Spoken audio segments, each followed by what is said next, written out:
to the joint meeting of the City Council of the City of Moreno Valley Community Services District, City as Successor Agency for the Community Redevelopment Agency of the City of Moreno Valley Housing Authority, Moreno Valley Public Financing Authority, and the Board of Library Trustees. The City Council receives a separate stipend for CSD meetings. I now call this regular City Council meeting to order on April 20th, 2021 at 6:01 p.m. Madam Clerk, roll call, please. Yes, sir. Councilmember Cabrera? I'm here. Mayor Pro Tem Baca? Here. Mayor Gutierrez? Here. Let the record reflect, Councilmember Marquez is absent. Okay. We'll go ahead and go to staff introductions, please. Pat Jaquez-Nare, City Clerk. Steve Quintanilla, Interim City Attorney. Mike Lee, City Manager. Brian Mohan, Acting Assistant City Manager, CFO, City Treasurer. Michael Wolf, Assistant City Manager, Director of Public Works, City Engineer. Matthew Mancha, Community Development Director. Patty Solano, Parks and Community Services Director. John Salisbury, Chief of Police. Abdul Ahmed, Fire Chief. Okay. Well, thank you, staff. And now, before we hear public comments, I do know we have quite a bit of public speakers tonight. So I do ask that everyone just be respectful towards each other, the folks that are speaking, and also bear in mind that you are limited to a certain amount of minutes, depending on how many speakers. Sometimes it could be 3 minutes, sometimes it could be 2 minutes. Those wishing to speak on any item on the agenda or non-agenda, you can actually do so at this moment. So either on the agenda or not, the things that are not on the agenda. So Madam Clerk, how many speakers do we have tonight? We have 12 that are in the queue waiting and 14 signed up.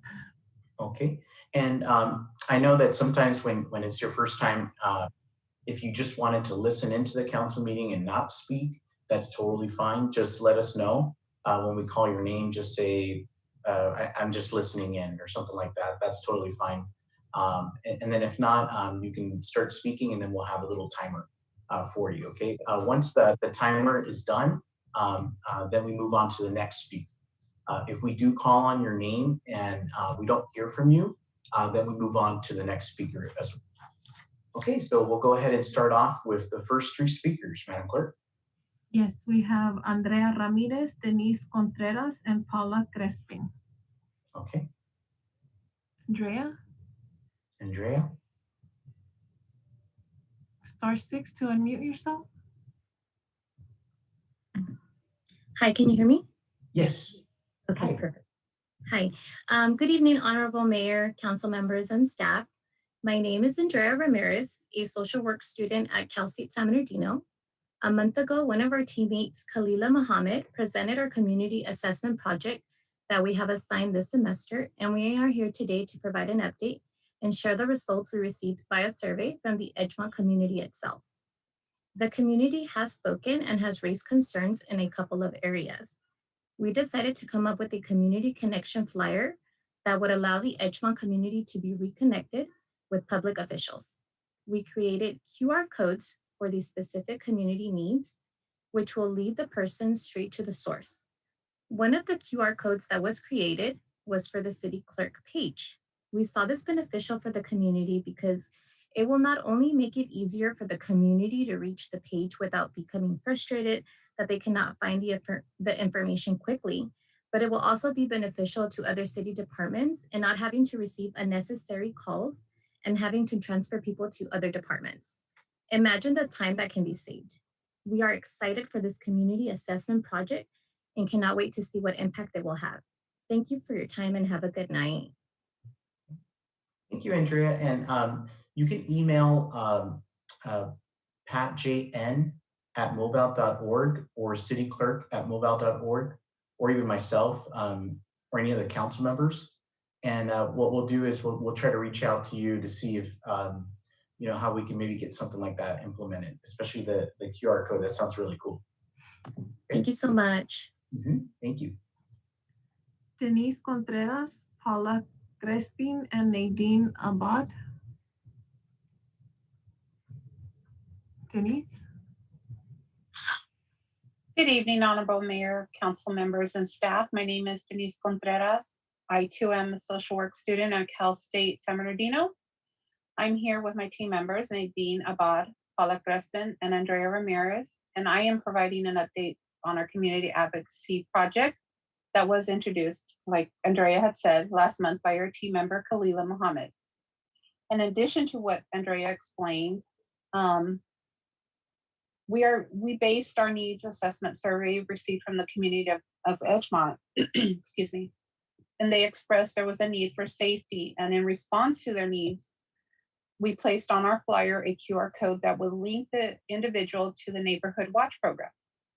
This will give the community member information on what they will need to create this program, along with mutual assistance among neighbors to help their concerns to reduce crime in their community. This will enable the community members to support each other and learn to establish a partnership with local law enforcement and help address concerns and straighten the neighborhoods to achieve their needs.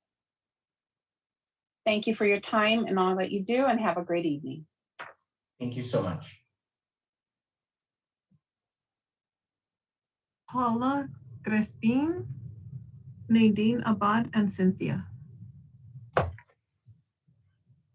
Hello. Hello. Good afternoon, Mayor and council members. My name is Paula Crespin, and I too am a student from California State University, San Bernardino. I'm part of the social work program that's working on the community advocacy project. Our group decided to focus on the Edgemont area, and we were grateful to District 1 for allowing us to do our project. Unlike previous years, we had to be a little creative due to COVID in reaching out and connecting with the community to ensure safety. We utilize social media platforms to distribute our surveys, flyers, and QR codes in the community to help us identify where we might be able to assist. After analyzing responses we received through surveys, the community was able to identify 4 areas our group could focus on. Once again, we kind of had to be creative and think outside of the box when coming up with ideas to address constituents' concerns. One concern communicated by the community was the ability to communicate directly with representatives and feel like their voices were heard.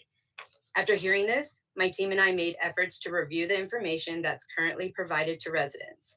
We found the Moreno Valley Matters website and thought it provided a plethora of information to citizens.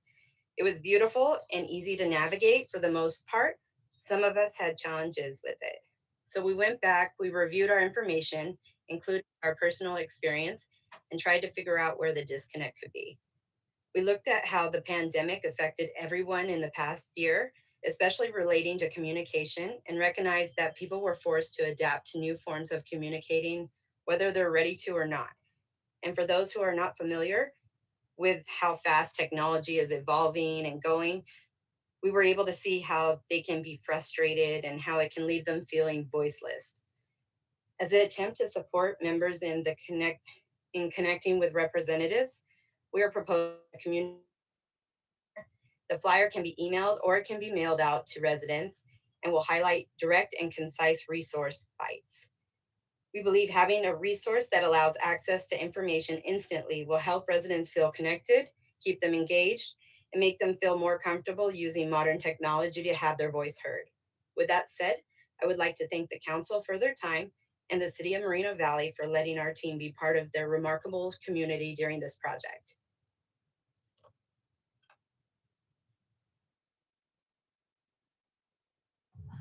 The next speaker is Cynthia, followed by Patricia and Phyllis. Patricia? *6 to speak, please. Hi, can you hear me? We can hear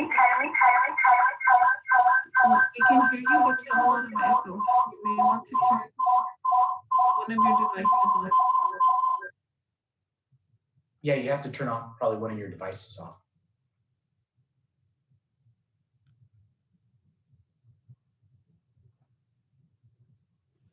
Patricia, *6 to speak. Can you hear me better now? Yes. Okay. Good evening, Mayor, city council members, staff, community members. My name is Patricia Spezia, and I am a social work student at Cal State San Bernardino. I'm here tonight. I'm not with the other group. I'm a separate group. I'm here tonight because a few of my cohorts and I have embarked on a project together to help the below side of Moreno Valley with whatever they felt they needed most. So we conducted surveys via the Nextdoor app and also by handing out flyers, inviting those community members who didn't have the app to participate.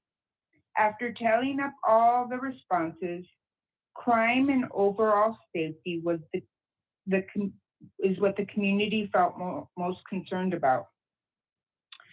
So we started brainstorming and researching to see what we could do to help. So I got in contact with Deputy Fernandez, who works with the community service side in the police department. And so what we're gonna do is on the 22nd, which is Thursday, at 6 o'clock, we are going to be meeting, let me make sure I get that. We're going to be meeting at Ridgecrest Park. We're going to do a Zoom for those who do not feel safe to come out, but that also want to voice their concerns. And then, so we would like to invite you guys to come out. Mayor, I know that I've seen you when I went to Moreno Valley College, you used to come out a lot and you were real active. So just to see what we could do to help the community, we were thinking maybe, I don't know, cameras, light bulbs that turn on, just so they can feel like we know we care.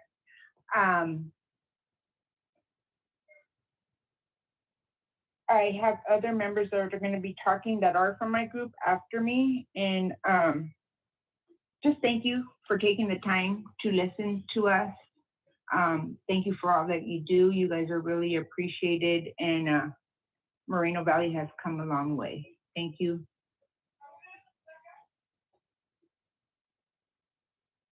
The next speaker is Nadine Abad. Nadine? Yes, can you hear me? Yes. Hi, good evening. My name is Nadine Abad, and I am also a social work student at California State University, San Bernardino. As my team members stated, Paula Crespin, Andrea Ramirez, and Denise Contreras stated, we are here tonight to discuss our community advocacy project that myself and 4 other social work students in my cohort have been working on these past few months.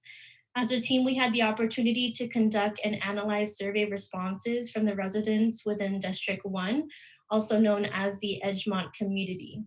One of the concerns identified by community members was awareness for traffic safety and maintenance. Survey data indicated that over 66% of those who answered disagree with the current status of roads and traffic safety. We feel it is important to support residents in their concerns for maintaining public infrastructure and receiving quality services. We reviewed information currently available to residents in this community, and we found that city leaders are just as passionate to provide services that enhance public trust and community pride, defined in the city's mission statement. For this reason, we would like to propose a community connection guide, which provides a QR code directly to the Moreno Valley Maintenance Division to enhance accessibility and encourage community engagement. We have implemented a new way to share your contact information to community members that supports public safety and promotes collaboration. We believe having a resource that allows access to information directly will help community members address concerns in a timely manner and enhance community strength. Our team is grateful to the City of Moreno Valley and District 1 for being open to ideas that promote a safe and secure environment for Edgemont families and residents. And we appreciate your time and consideration and hope our proposal sparks new and innovative ways for future safety connection in Moreno Valley. And yes, that is all. Thank you so much for your time and have a good evening. Okay, the next speaker is Cassandra Casey, followed by Brendan Karn and Mohammed. Okay, hello, can you hear me? Yes, we can. All right, good evening, Honorable Mayor, Council, and staff. I, along with my group members who attend Cal State San Bernardino as social work students, are working on an advocacy project. During our project, we did find out that community members are concerned about crime, specifically in the Rancho Belago area. We as a group would like to come up with a solution to kind of alleviate some of the crime that's occurring or alleviate some of the worry that the residents are going through. So as my other group member mentioned, we are holding an event on April 22nd at Ridgecrest Park in Moreno Valley at 6 p.m. In person and virtually, so we can listen to the community members and what's going on and what their concerns are. And we will be joined with some members from the Sheriff's Department. At that meeting, my goal will be to mention possibly giving light bulb cameras to community members that cannot afford it, especially in those high crime areas. So if possible, I would like information about who I would personally speak with to get that project going. And I also want to say thank you for this opportunity and letting us speak our minds. Thank you.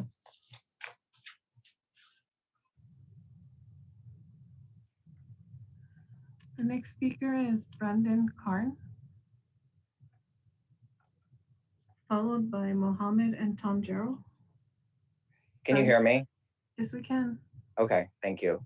I'm not part of the cohort from Cal State San Bernardino, but I do appreciate their efforts and what they're trying to do. I do want to note that. However, I wanted to comment on a newspaper headline from Imperial County that I just came across, and it's entitled "Nyland in Search of a Miracle," which is a community by the Salton Sea. Now, why am I talking about Nyland next to the Salton Sea? The reason being, one of the miracles that they're seeking to find, especially during this recession, is a concept called the inland port, which is where Highland Fairview is trying to purchase almost 3,000 acres of land near the Salton Sea and promising a large inland and logistics transportation port and hub for Imperial Valley, which is quite literally a clone of the World Logistics Center. So this is very interesting, to say the least. You have this going on, yet Highland Fairview, well, Ido Benzivi and his partners who founded Moreno Valley have owned the 2,000 acres or so of land east of Redlands Boulevard for the World Logistics Center since the mid-1980s. And 95% of that land is vacant and undeveloped, except for the Skechers Distribution Center, which was a joint venture anyway, but that's another story. So it's really interesting. Why are they purchasing more land when they have for almost 40 years not been able to develop almost anything in Moreno Valley, and they don't own property in the other community? I find it really, and one of the things I wanted to tie this into was in the last few weeks, the newest signs for World Logistics Center Parkway, which was formerly a portion of Theodore Street, which was renamed at taxpayer expense, not by Highland Fairview, were installed. And it's really interesting. I opposed that in 2018 because there was no World Logistics Center. It has been stopped in the courts for the last 6 years, and it will probably continue to be. I mean, I opposed it then because this company has no track record of building almost anything at all. I've been mentioning the criminal indictment of Ido Benzivi's younger brother and an attorney named Bruce Green that Highland Fairview and his other company in the Central Valley called Healthcare Conglomerate Associates share. They were both indicted last August for money laundering and other charges. They were supposed to be arraigned on Friday, but I think it's postponed. So it's really interesting. We continue to see this city council majority and this mayor waste a lot of money on a company that does not build its own infrastructure, clearly wants taxpayer support in the effort, and obviously it seems to me no longer interested in pursuing the World Logistics Center, or is going to a community where it thinks it's going to have a better chance fighting all the criticism and the controversy it has gained over the years from the public and the scrutiny it has gained. So that is deeply unfortunate. I really hope the influence, this unethical influence this company has, ends. And it's very clear that we have made a major mistake in renaming that street and wasted a lot of money in the process. It's a gift of funds. The next speaker, Tom Jarrell, followed by Luis Palomares.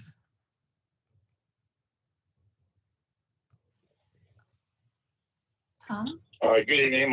Am I transmitting okay? Yes, sir. Okay, thank you very much, Mayor Gutierrez, Mayor Pro Tem, council members of the staff, and the public. Thank you for the opportunity to speak to you, Tom Jarrell, speaking on behalf of myself.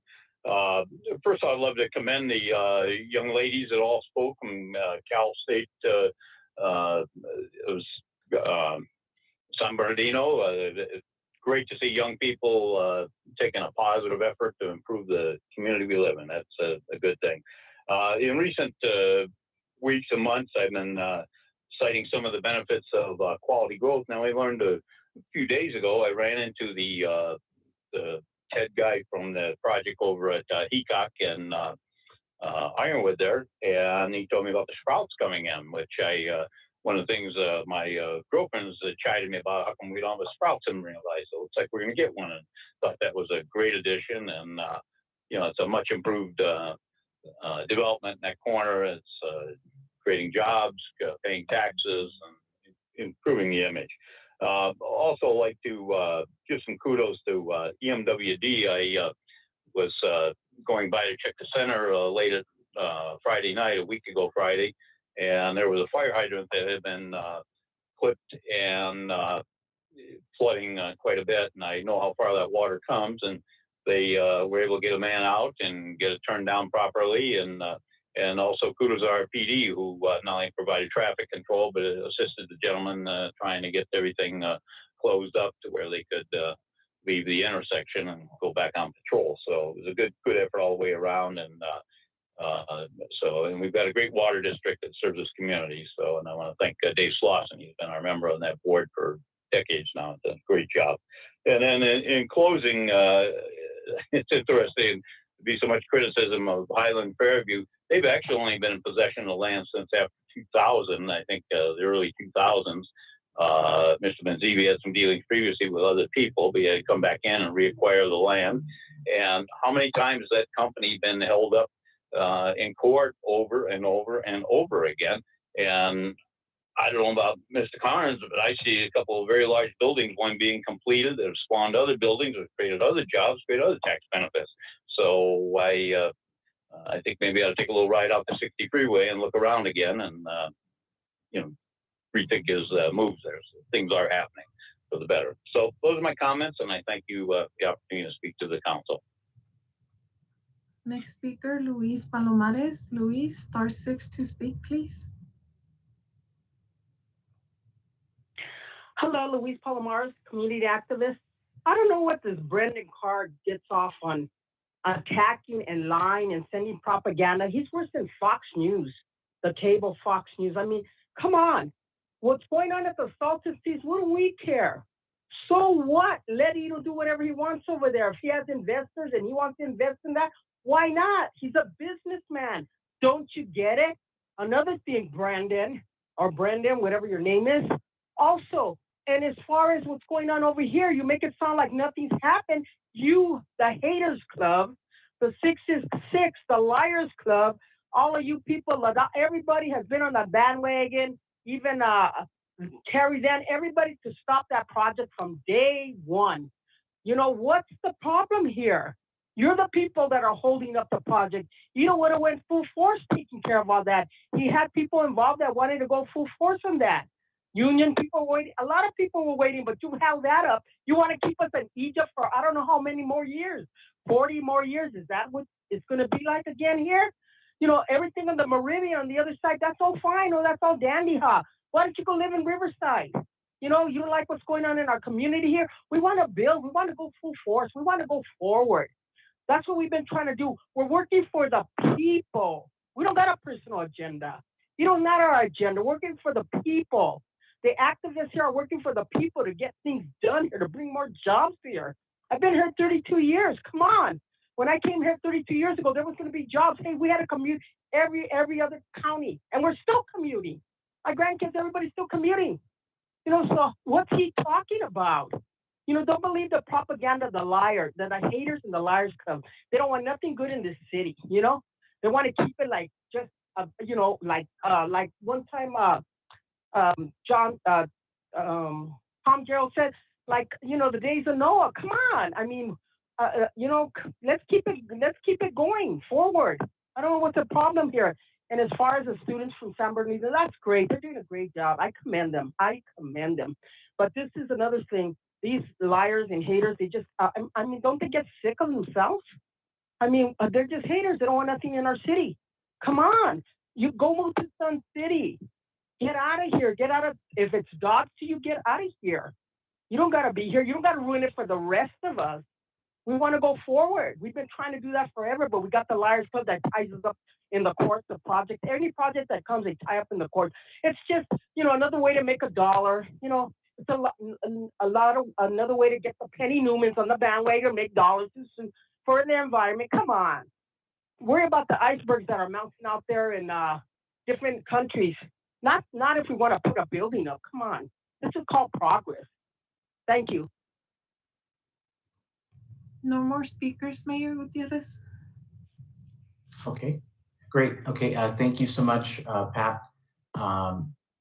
And I think tonight we did witness something known as data-driven decision making, and basically hearing from our Cal State University San Bernardino students, and that was really nice of them.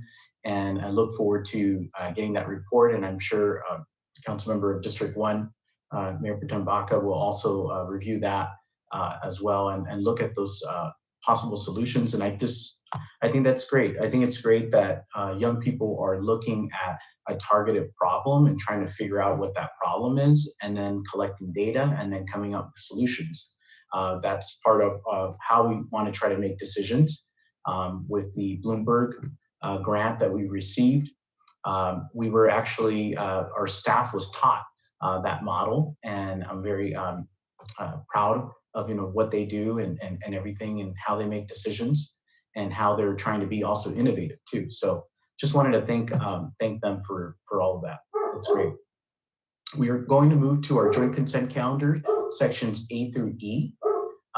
These are considered to be routine and non-controversial, and the sections are known as A, B, C, D, and E.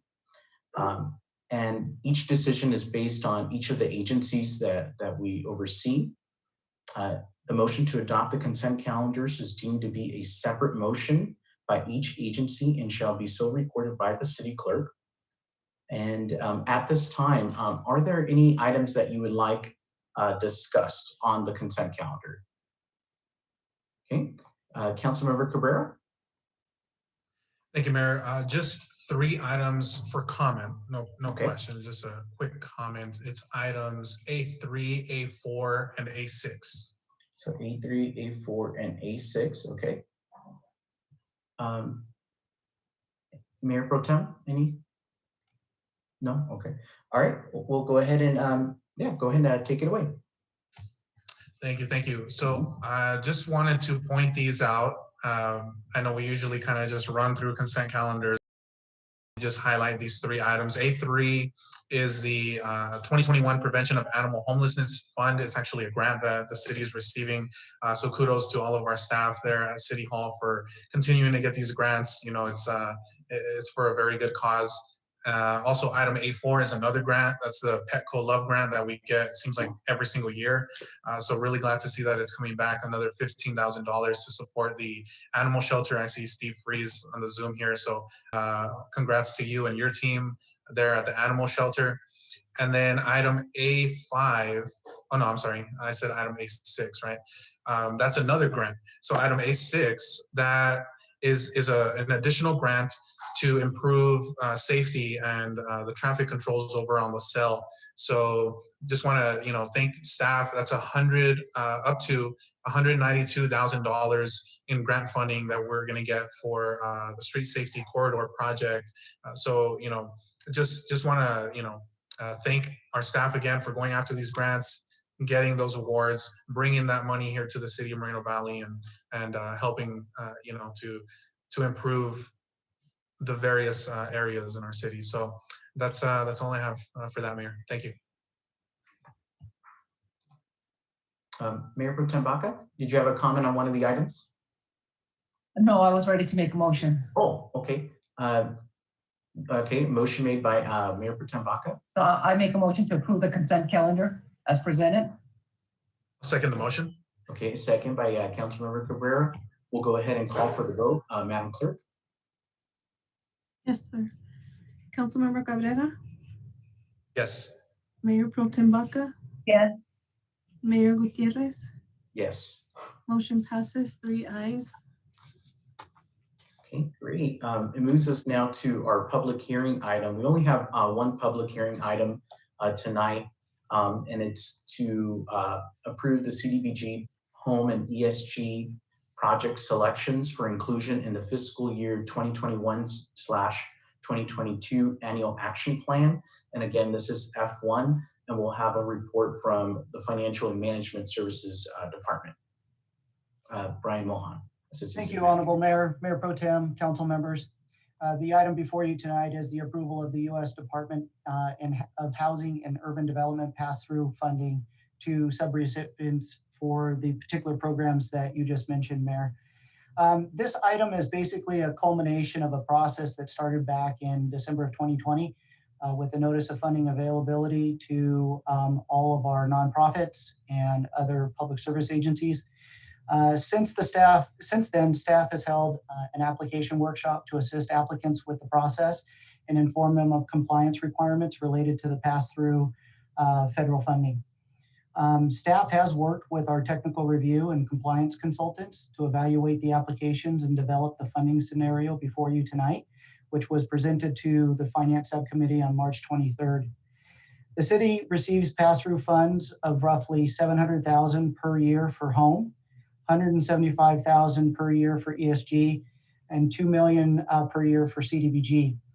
The funding is to be used in the following manner. Home will go towards affordable housing projects. ESG will utilize to address homeless issues and prevention. CDBG will go to a portion of that, 15% or $300,000 goes to public programs to support nonprofits, and the other portion goes to street maintenance. I will skip over the whole report as it has been attached to the staff report, which details the funding allocation for each program. And again, it was presented last month to the Finance Subcommittee. This concludes my presentation, but I'm available for any questions that you may have. Thank you so much, Brian, for that comprehensive report. Any council questions of staff? I know this one went to our Finance Committee already. Okay, I'll go ahead and open the hearing. So the hearing is now open. Any public testimony, Madam Clerk? None. Okay, great. We'll go ahead and close the hearing. Council deliberation at this time. Any council deliberation? Oh, okay, Councilmember Cabrera. Thank you, Mayor. And no deliberation, just want to make a motion to approve this item. Okay, great. So motion is made by Councilmember Cabrera. I'll second. Okay, and a second is made by Mayor Pro Tem Baca. And Madam Clerk, go ahead and call for the vote, please. Yes, sir. Councilmember Cabrera, Yes. Mayor Pro Tem Baca, Yes. Mayor Gutierrez. Yes. Motion passes, 3 ayes. Thank you. Great. Okay, thank you. That moves us on to reports. We have 2 reports tonight. One is from the March Joint Powers Commission, which Mayor Pro Tem Baca will provide. And then we also have the Riverside County Transportation Commission, which I'll provide. We'll go ahead and start with Mayor Pro Tem Baca. Okay. Over here. Yeah, no problem. Okay, so tonight I'm providing a very short, brief update from the March Joint Powers Commission meeting held on April the 14th. We had a full session to discuss the process for hiring a new executive director upon the retirement of the current executive director. And that concludes my report. Thank you. Okay. Oh, you're right. That was a very brief report. Well, mine's a pretty brief one too. So mine is from the RCTC committee. And basically, it's basically a $113 million project for the truck lanes on the 60 freeway over by the Badlands. And I don't know if you passed by there, but I passed by there recently and there's a lot of progress. And I think it's going to be a huge improvement for many of the trucks going through and hopefully the traffic. And so basically the only main update is that it's 60% complete. And this significant safety project should be completed hopefully by the summer of 2022. So it is going to take another year, but I think a lot of people will really enjoy the new project. And then just make sure that when you're driving through there that you stay at 55 speed limit. And also just know that traffic fines are doubled. They just wanted us to share that as well. And that's it. So go ahead and move forward. City Manager's report. Thank you, Honorable Mayor, Mayor Pro Tem, Member City Council. Just two items tonight. First is I just want to report out that we received a large donation from Amazon. This is for hand wipes. And so this We Got You Covered mass campaign was the result of the mayor and council's outreach to contact a lot of our major businesses. And today we have distributed over 200,000 masks, 300,000 hand sanitizer units, and now we also are going to be distributing hand wipes, courtesy of the donation from Amazon. So any residents could pick up these three items at our three libraries and also the Burge. So once again, thank you, the mayor and council, for reaching out to our business community and getting these donations. The second item is our 8th, so start from 8 to 12.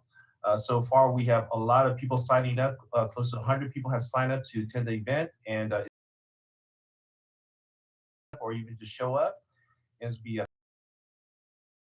in the very beginning, and we're gonna all gather. And right afterwards, we'll send people off to the different districts for their cleanup events. So we're looking forward to a very exciting event on May 8th. And that concludes my presentation tonight. Thank you, Mayor. Okay, thank you so much, Mike. Appreciate it. Okay, so that brings us to our closing comments. And we'll go straight to, since Councilmember Marquez isn't here tonight, we'll go straight to Councilmember Cabrera. Thank you so much, Mayor. Good evening. Buenas tardes to everyone. It's good to be here once again to, just talk about a few items here in closing. First, I want to talk about the verdict in the George Floyd case that was announced earlier today. Derek Chauvin was found guilty on 3 separate counts, various charges. And so, today we fortunately saw that justice was served for George Floyd and his family. The issue of racial injustices and many other things is still out there and it continues, but at least this battle was won. And we need to continue to speak up for those who are victims of these kinds of evils, and we need to make sure that we do everything we can to make sure that these kinds of incidents do not happen, because what took place that day was pure evil. George Floyd should be alive today. He is not. His family will never get him back, but the least that we can all do is speak up for all of those and do our part to make sure that that never happens again.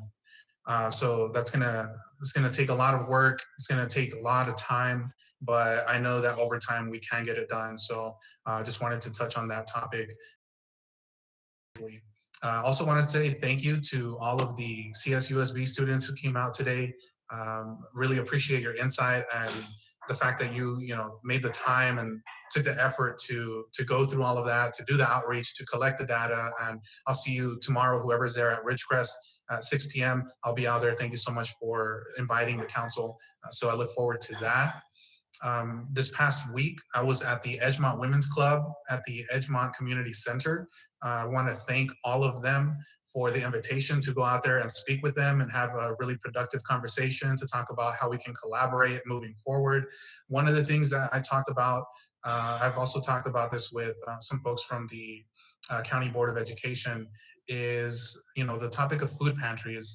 the pandemic forced food pantries to transition our models to more of a drive-through style. So folks can come out in their cars, get their food, put it in the trunk, in the back seat, and they're off and they're good to go. However, what about those who do not have transportation, those who don't have a car, that they cannot go to the food pantry? So one of the things that I'm working on is actually putting together pantries where we go to the people. We identify neighborhoods that are lower income, higher crime, and take the food to the people. So I want to identify a few locations. I'll be coming back to the council with more details on that, but I will be requesting in the future, when I have those details, assistance from the city to help out, whether that's, you know, with food items or using some of our trucks to help bring the food to those locations. So stay tuned. I'll come back pretty soon with some more information on that. Today, I also met with the Moreno Valley Aquatics team. They are requesting a community pool. This is something that the mayor and I have talked about for years now. And so I know that these conversations are going to continue, but you know, they're requesting a community pool. And I know that that's something that a lot of people want. So have a couple of ideas there, you know, trying to identify potential locations, maybe the town center, if we can work with the Lewis Company or other projects that we have coming down the pipeline. But, you know, I reiterated to them my dedication to make sure that we do have a community pool that's available for the public in the near future. Also, last week we had a meeting. Councilman Marquez is not here today, but we did meet with Caltrans and Assembly Member Jose Medina to talk about the 60 freeway and to basically ask them and request more assistance, more attention to cleaning up the litter and the trash and the debris and the homeless encampments along the 60 freeway. And I just want to thank Assembly Member Medina for, you know, really helping us out. He's putting a lot of time and effort into this. So we have another follow-up meeting this week to talk about that, to make sure we clean up our freeways. Let me see, tomorrow, the rental assistance event, I believe Mike Lee and Brian Mohan touched on that.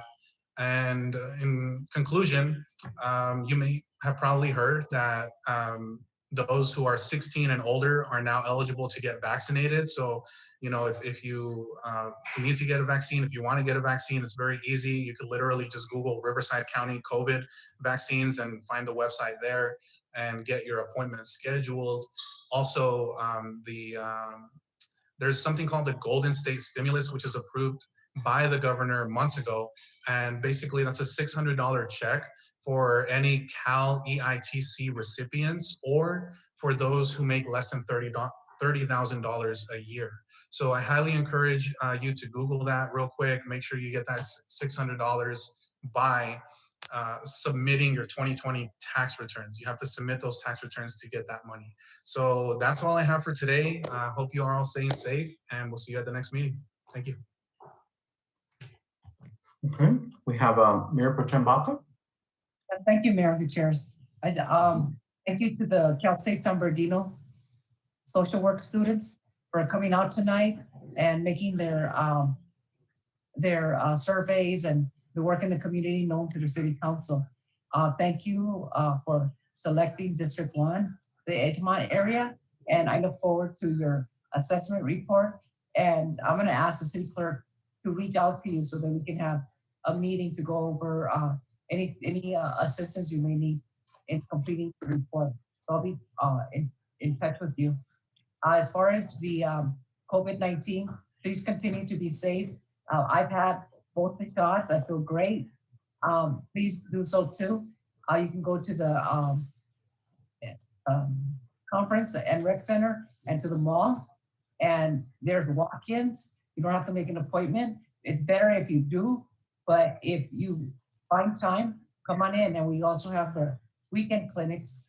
So there's no reason or excuse for not getting vaccinated. Please do it. Let's get Moreno Valley on the map with a high percentage of people that are vaccinated and are safe and are taking care of themselves, their family, and their loved ones, because this stuff is very, very contagious. So hopefully you get vaccinated and you'll be immune to this. I also want to say that I'm really excited that we're going to have a 4th of July parade and event. So get ready. Start filling out the applications. Get your card ready and come celebrate with us. This is going to be great. great event. And we'll be celebrating, getting out of quarantine perhaps. Perhaps we'll be at a different tier by that time. So thank you so much and good evening. Thank you so much. Thank you so much, Mayor Pro Tem Baca. I just wanted to start off just by saying thank you to the Cal State San Bernardino, again, students that participated. Please reach out to Mayor Pro Tem Baca, who's a district member, council member for that district, and we'll be more than willing to help you. And that's really what it takes. And I really like how you guys were really organized and were able to conduct those surveys, collect that data, find the targeted problem, and then come up with possible solutions. And so, kudos to all of you for that great work. Thank you for doing that.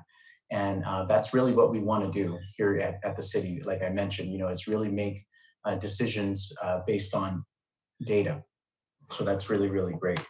I do want to remind everyone about the rental rescue program, which is going to be launching. Well, it's already launched, but obviously tomorrow we have a program at the CRC Center from 10 a.m. to 2 p.m. Please come out if you're a tenant and maybe you're struggling with making those payments. The city does have a rental rescue program. The county also has a program, and then the state has a program as well.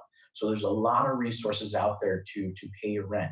It's very, very important that you take that responsibility to do so. For the landlords, we also have a mechanism where they can fill out the application, or at least part of the application, and then they'll reach out, the staff from United Way will actually reach out to the tenant. So I'm really looking forward to that. And then also the day of service program, and that we're going to be implementing pretty soon on May 8th as well. I also wanted to just say, in general, just thank all of the residents, all of you, for your patience during this last year. We've had multiple issues, multiple crises, from the pandemic, job loss, business loss, to even just the healing of the racial divide that our nation's been tackling during this whole time. So just thank you for your patience with all of that. And today, we did learn today that no one is above the law. No one is above the law, and justice was served today. I want to thank the residents again for their patience and just really taking the high road of waiting to see what the justice system was going to deliver. And I think justice was served today. And I'm very proud of our Moreno Valley residents as well for the way we have behaved and the way we've carried ourselves throughout this whole time. I also want to thank our police department as well, our chief, John Salisbury, as well, for your preparedness and just being ready as well. That's very, very important. Also, our city staff, just throughout the whole year, you have just been so remarkable and hardworking. Many of you staying very late just to get the job done. So, and in addition to that, also thinking about innovation, and using that data to make those decisions. So again, thank you so much for that. And I think that we just need to be more cognizant of our lived experiences and who we are. And it's kind of like that cultural identity iceberg. That I'm sure you've probably seen, that things that are under the water are mostly like our lived experiences, our unconscious bias. And I just want to say, we just have to be cognizant of those, and then we have to change. We have to change those unconscious bias and stereotypes. And hopefully that will allow us to have a more equitable and also inclusive community. And I know we can get the job done. I know we can. So with that, I will go ahead and adjourn the meeting tonight at 6:56 p.m. And thank you everyone for attending and participating. Thank you. Have a good night.